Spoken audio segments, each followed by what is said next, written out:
Hey there, StarCraft fans! It's Falcon Paladin coming at ya with yet another edition of StarCraft 2 Legacy of the Void.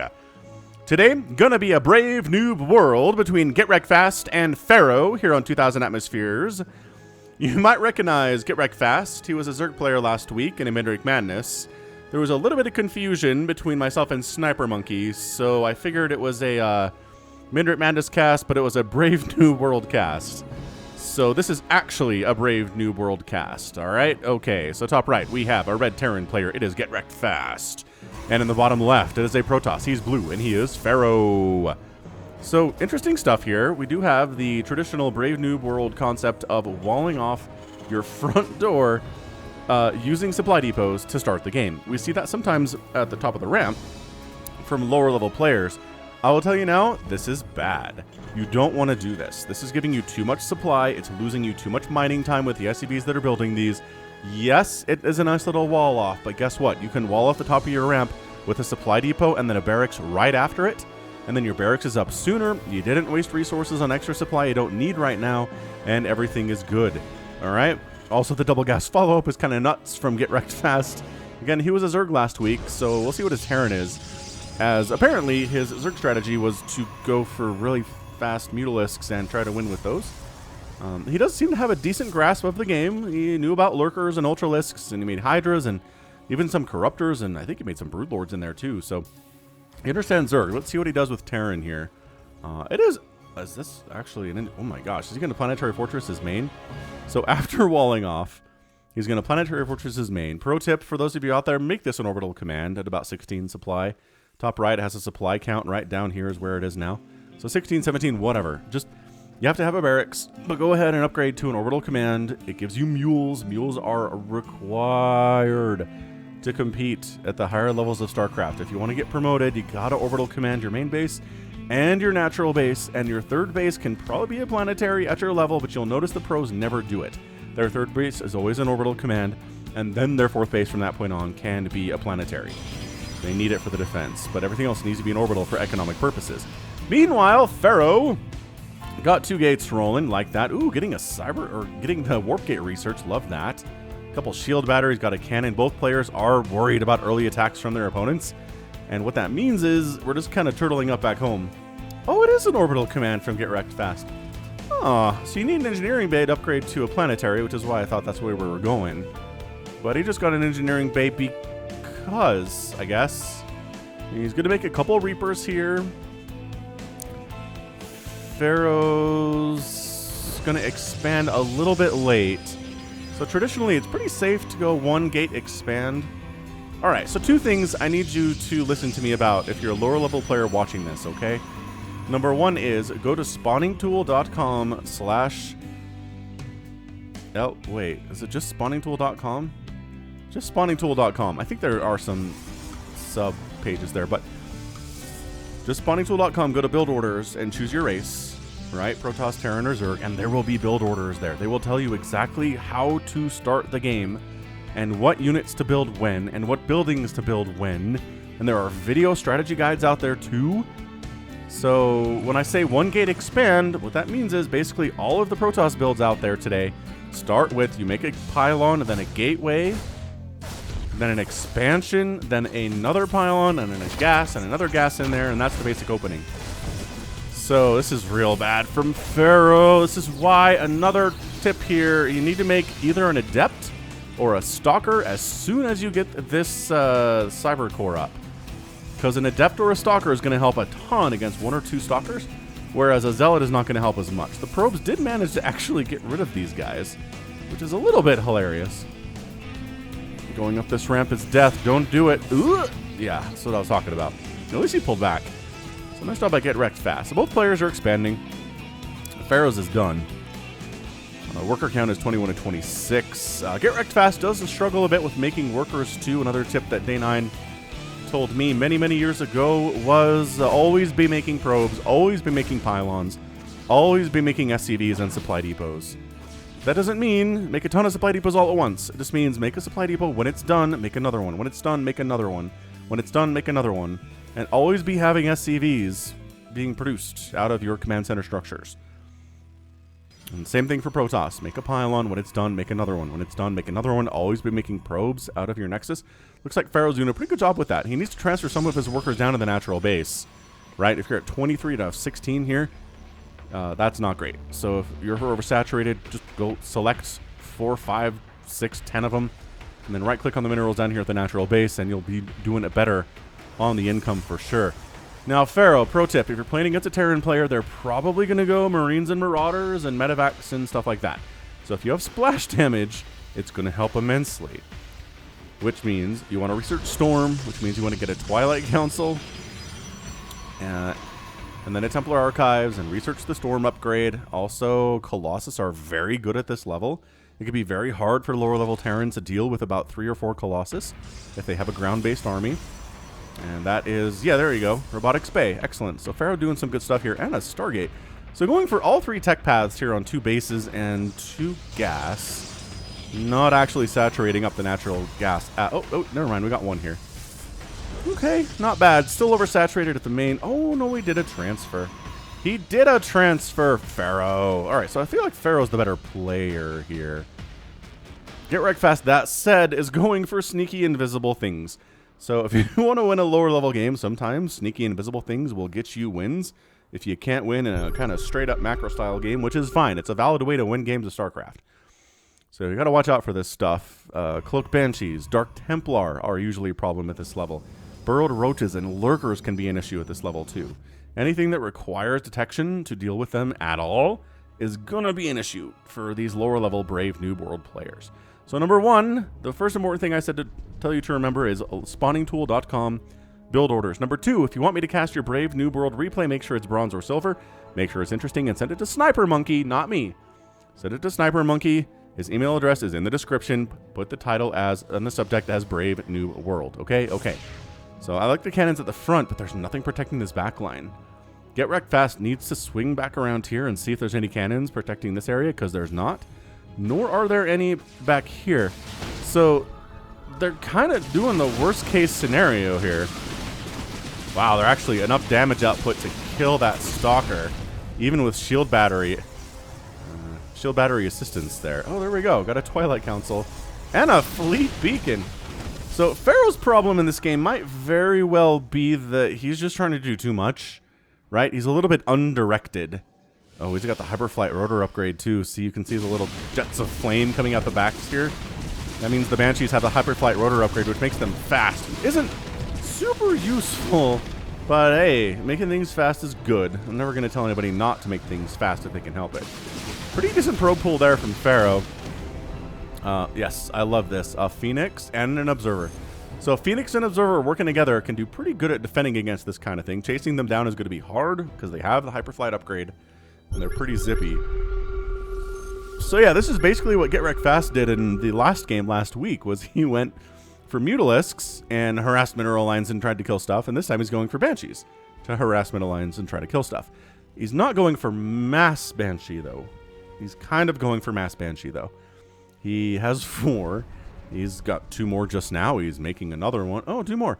Never mind. It's a Viking. One of those is a Viking, but it's a whole lot of Banshees and a Raven, and another Viking is here too. So he's going Sky Terran against Protoss, which that can certainly work in certain levels in the StarCraft 2 campaign. But I do not recommend Sky Terran against Protoss because you don't have those super cool science vessels that heal mechanical units like you get in the campaign. If you've never played the StarCraft 2 campaign, I highly recommend it. It will teach you a lot about macro and stuff. If you're just the kind of player who just wants to play multiplayer, take a few hours, go through the campaign. It'll teach you a lot about the units in the game. It'll teach you a lot about just macro and making things fast enough and where to wall off and just all sorts of interesting stuff like that. So I'd recommend it. What did we just upgrade at the Fleet Beacon? Oh, that's right. Flux Vanes for the Void Rays that I don't think exist. Nope. So Flux Vanes, an upgrade that makes Void Rays very zippy, but we don't have any of those. Third base here for GetRektFast is up. Boom, boom, boom, boom. Love the music. Also, hit that like button if you're enjoying what's going on here today. For some reason, the Brave New World series is like the least watched thing that I put out on the channel, and I don't know what it is. Like, other channels have lower level casts that are educational and entertaining, and maybe I'm just not entertaining. I don't know what it is, but I've always felt like it's important to give the lower levels of StarCraft just a platform, right? Where their games are cast and their games get attention. I know a lot of other casters do this. I'm not the only person doing this, obviously, but I just want to be one of them that is providing a place for lower level players to get their stuff on YouTube. Higher level players get a lot of chances all the time, right? Right. Ferro, third base, on the way. Pretty late. Especially considering GetRektFast third base is up, and it is a planetary.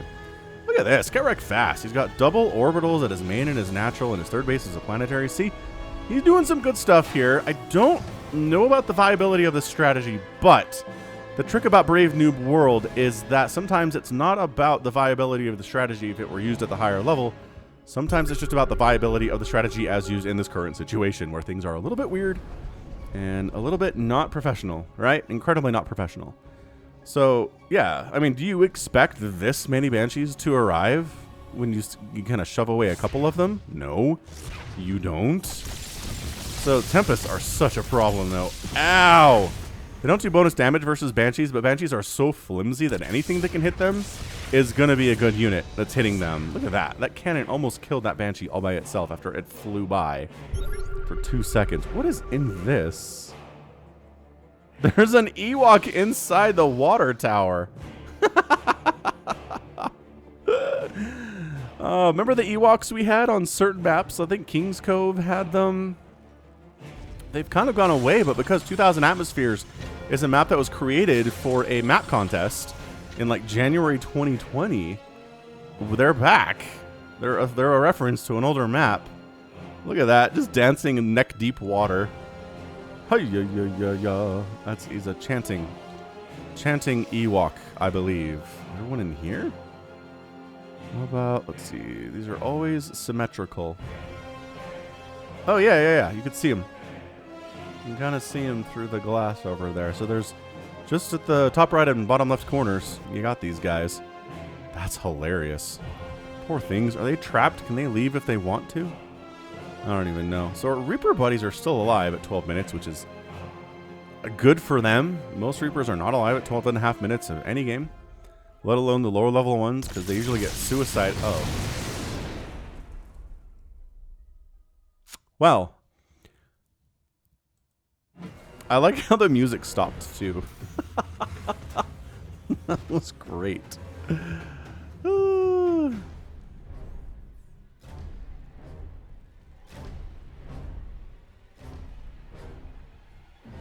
So in answer to the Sky Terran play, we're Sky Tossing it. And let me tell you, in general, Sky Toss is superior to Sky Terran.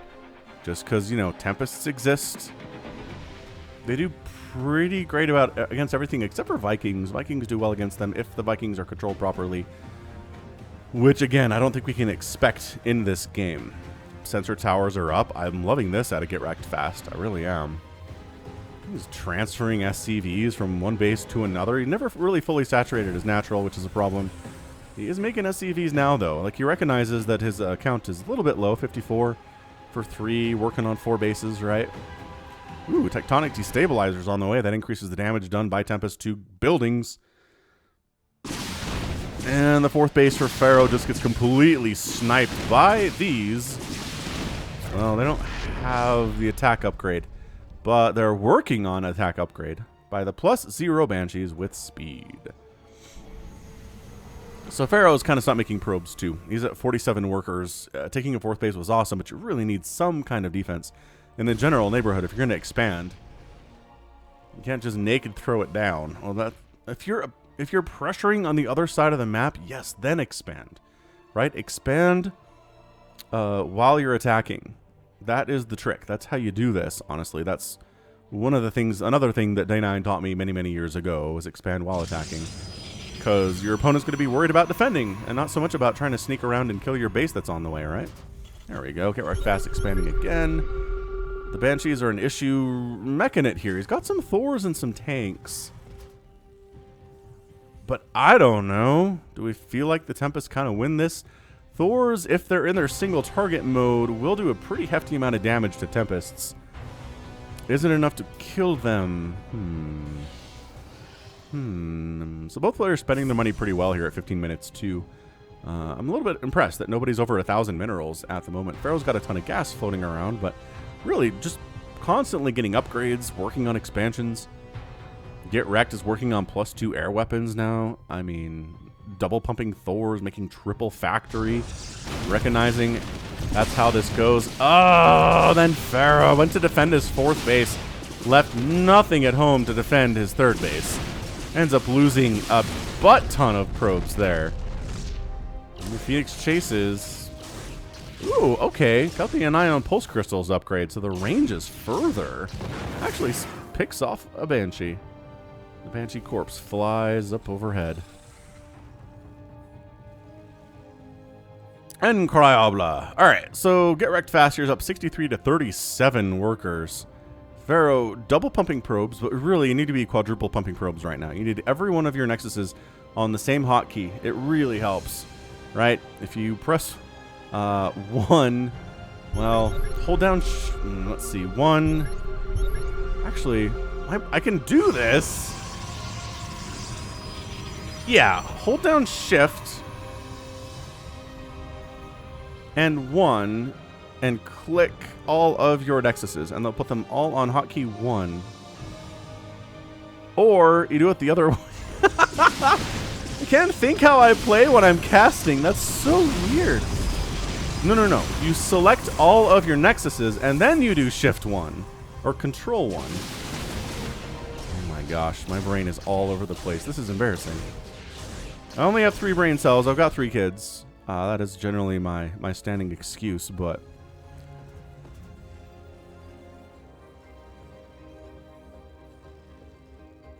it's control. So yeah, hotkey all your nexuses together. And then when you tell them to make probes, you can do P 4 times, or whatever your probe, no, E probably. 1, 2, 3, 4, and all 4 probes will be, nexuses will be making probes at the same time, and you can rally them to wherever you want to go. Man, that is one of the bigger brain farts I have had in a cast in some time. In all of the times. Alright, so GetRektFast just got to the 187 supply count here at 1740, so the macro's not bad. Again, spending cash. Everybody seems to be spending cash really well. And we're just going to mass Thor this thing, which doesn't generally work against Protoss because Immortals exist, and Immortals will destroy Thors from distance and with prejudice. But see, you have one. You have one of those, and the Thors in good numbers will handle these Tempests quite easily. The Thors will trade pretty well versus the Colossus too, because they're intended to kill light things, not big, heavy, tanky, armored things like Thors are. Yeah, basically saw a few Banshees, decided Sky Toss was the way to go, and probably misjudged. I'm going to say that Ferro probably misjudged this scenario. Which, hey, we've all done that from time to time, haven't we? Feel like we have. No shame in it.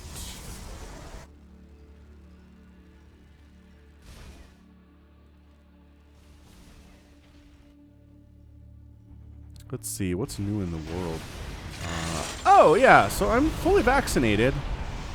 Or I've been vaccinated for a few weeks already now. But regardless, I was taking part in I still am, a Novavax study. It's a COVID vaccine variant. And apparently it's been doing so well, it's actually going to make it to market here fairly soon. But regardless, no side effects at all. And part of the study was they told me I would get 4 injections. 2 of them would be placebos, and 2 of them would be the actual vaccine, and they wouldn't tell me what it was, and they still haven't told me what it is. So either I got vaccinated a few weeks ago fully, or I got my second vaccine last week. Regardless, I am fully vaccinated now. Pretty happy about that. And again, no side effects was fantastic. The Novavax is not bad. All right, so Ferro decides it is time to move on out. This really feels like just a big 2 clash of the Titans here. Oh, they're in the single target. Oh, huge amount of damage mode. Look at the chunks of damage. Oh, there's Viking. You don't even need the Thors for this. The Viking count is heavy enough that these poor Tempests are all just dead. But, oh, look at the damage chunks on these Thors. The Banshees wipe out the ground army pretty effectively, and that's it, man. Ferro gets knocked down. 263 supply, 13 to 120 army supply here. And, yeah, it feels like GetRektFast is definitely more of a Terran main than a Zerg main based on his performance between these two games. He has a better handle on how to macro as Terran at the very least. He's maxed out at 20 minutes. He's got a pretty decent composition, right?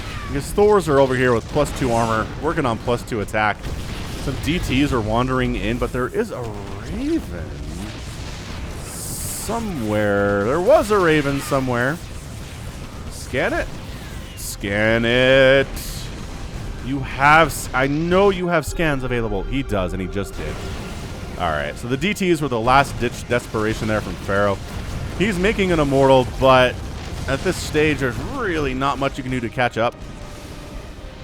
You might try to go for a huge warping of charge slots with immortal support, but I mean, 1,600 minerals isn't a whole ton of money to warp it a huge amount of anything. It's got the 1 immortal and 1 tempest and a dream.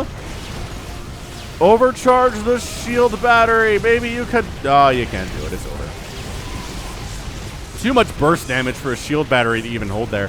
Even landing the Vikings provide, I don't know, some shielding, some extra DPS. More Thors wandering down this way. GetRektFast likes the Thor, and that's it, man. Ferro's had enough. GetRektFast is your winner in 21 minutes and 31 seconds. That was quite a match, I would say. Ferro just misread the situation. It happens all the time. It happens to pros sometimes, less often, but sometimes it does. It happens to lower level players pretty much consistently, right? Where you see something and you're like, oh, okay. My opponent's doing something weird. They're going mass Banshee with Viking, whatever that is. Gonna make some Phoenix, gonna make some Tempests. We can handle this. Some Colossus just in case there are some Marines around. And then it's mass Thor, and you've completely missed the target of what you were going for. Brutal. It hurts. It hurts a lot, but you just, you know, you leave the game. You probably want to toss out a GG, but if you didn't, that's probably fine. I don't think GetRektFast feelings were too hurt. And move on to the next game and learn from it, right? I don't know if this was an intentional feint from GetRektFast, but if it was, I'm fairly impressed by that, to be honest with you. He's like, I'm going to show 6 Banshees. My opponent will think it's all Banshees, and then I'll just switch to ground. And surprise, you prepared for the wrong thing, sucker. Maybe that happened. I don't know what to tell you. All right. All right, well, that right there is gonna be it for me today. This has been Falcon Paladin coming at ya with yet another edition of StarCraft 2 Legacy of the Void and a brave new world. Go ahead, hit that like button, hit that subscribe if you like what you saw and what you heard today. You can also catch me on Twitter, Facebook, Patreon, and Twitch, all at /Falcon Paladin. And until next time, as always, thank you so much for watching. You take care of yourself. Broken and ashamed,